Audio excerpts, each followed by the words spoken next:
Think you can travel the world freely as an American? Think again. There are countries out there that have made it absolutely clear.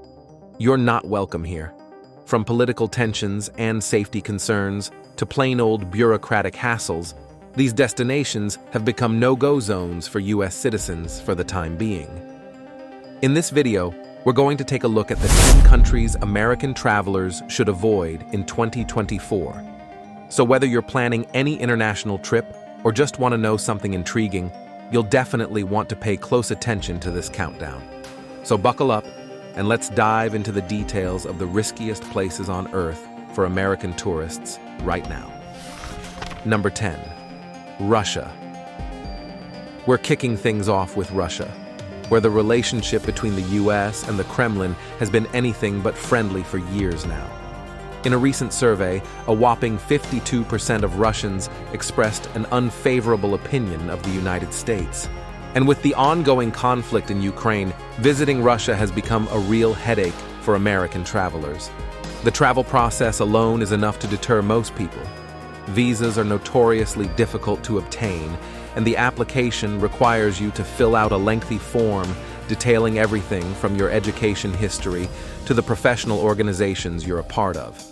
And even after all that, there's no guarantee your passport will come back with a valid visa. But the hassle is just the tip of the iceberg. The U.S. Department of State has issued a Level 4 travel advisory for Russia, citing risks like harassment by government officials, arbitrary law enforcement, and even terrorism. Certain regions like Chechnya and Mount Elbrus are specifically flagged as dangerous areas. Have you ever been to Russia as an American? Do share your experience in the comments below. Number 9. Cuba. Next up, we have a Caribbean island that's just over 100 miles from Florida, but feels like a world away for many Americans. While relations between the U.S. and Cuba have thawed in recent years, travel restrictions still persist, thanks to a relic of the Cold War known as the U.S. embargo.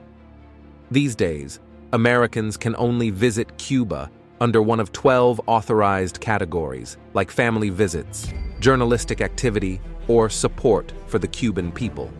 And even then, you'll need to jump through some hoops to get the necessary paperwork, like obtaining a Cuban tourist card or a visa. The process can be a real headache, especially since the absence of a Cuban embassy or consulate in the U.S. means you'll have to apply through a third country. And let's not forget about the ever-changing rules. Just when you think you've got it all figured out, the goalposts seem to shift. With the U.S. embargo still in place, a casual vacation to Cuba is still off the table for most U.S. citizens. Were you familiar with the travel restrictions Americans face when visiting Cuba? Number 8. Libya. Moving on to Libya, a country that's been in the throes of civil war since 2011. The murder of a U.S. ambassador during the Benghazi attack has further strained Libya-U.S. relations.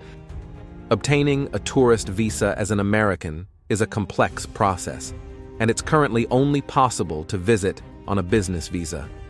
Even then, the situation on the ground is incredibly volatile, with the travel advisory citing crime, terrorism, civil unrest, kidnapping, and armed conflict as serious threats. Unless you have a pressing need to go, like maybe you're a war correspondent or an aid worker, Libya is probably not the best destination for your next big trip. The risks are simply too high, and the potential rewards just don't seem to justify the hassle and danger. Have you ever visited a war-zone country? How was your experience there? Number 7. Saudi Arabia. Heading to the Middle East, we have Saudi Arabia, a country that has a wealth of historical and natural wonders to discover, from UNESCO World Heritage Sites to stunning natural landscapes.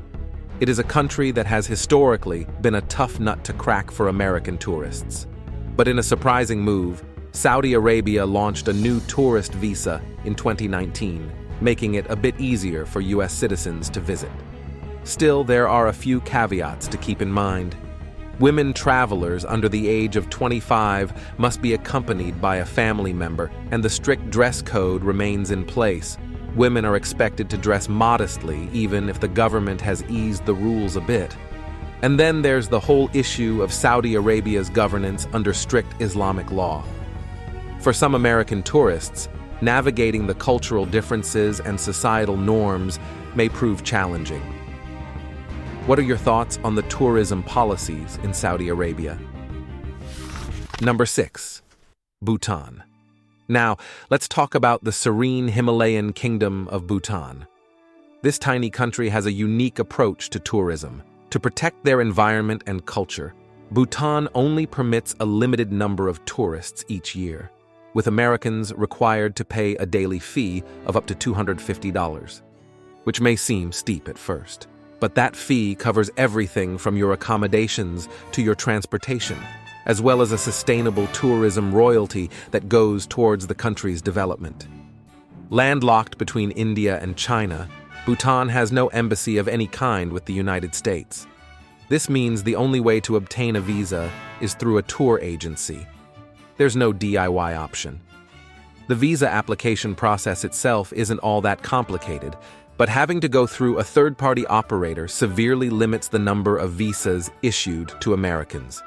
The trade-off is that Bhutan maintains strict control over who can enter, making it a bit of a hassle for American travelers. Number 5. Syria.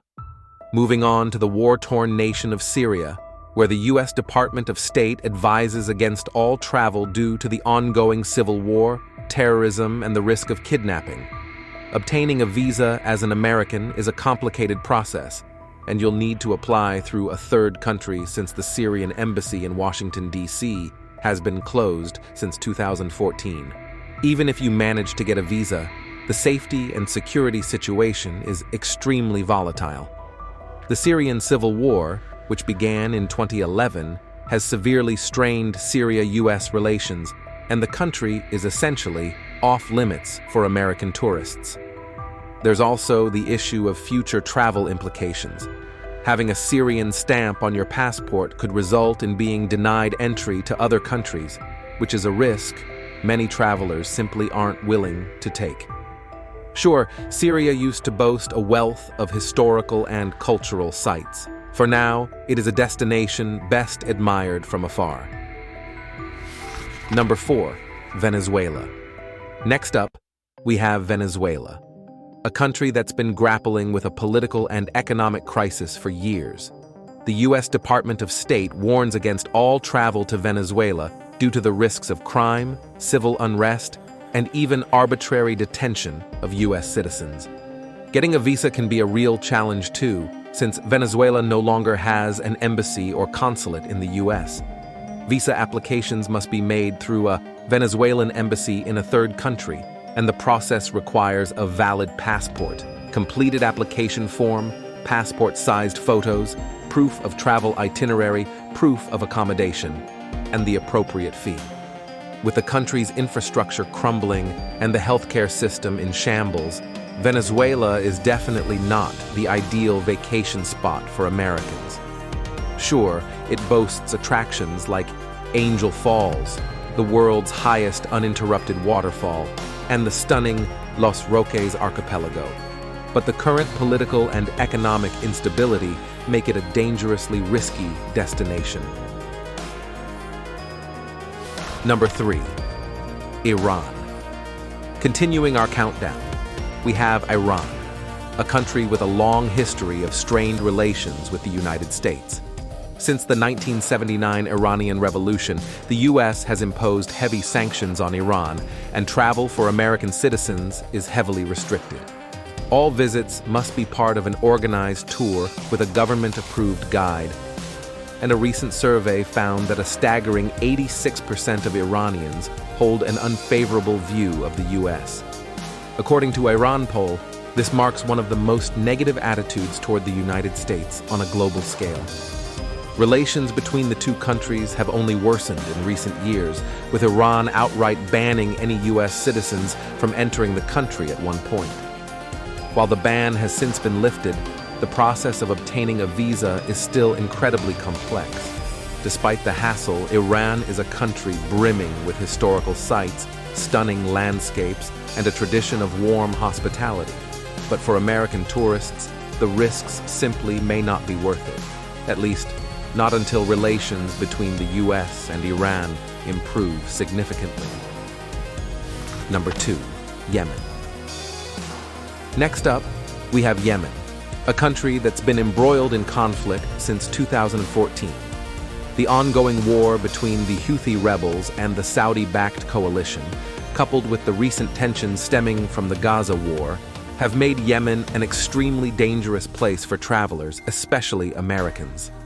The U.S. government has issued a travel advisory level 4 for the area, warning of the risks of terrorism, kidnapping, and armed conflict. With no U.S. embassy in the region, the support available to American citizens is severely limited. Things took a turn for the worse in 2023 when the Houthi rebels backed Hamas during the Gaza war. The leader of the Yemen Houthis, Abdel Malik al-Houthi, even threatened to take action if the U.S. supported Israel in the conflict. Sure enough, when the U.S. downed Houthi missiles headed to the region, ships in the area were attacked, leading to the near abandonment of the Red Sea shipping route.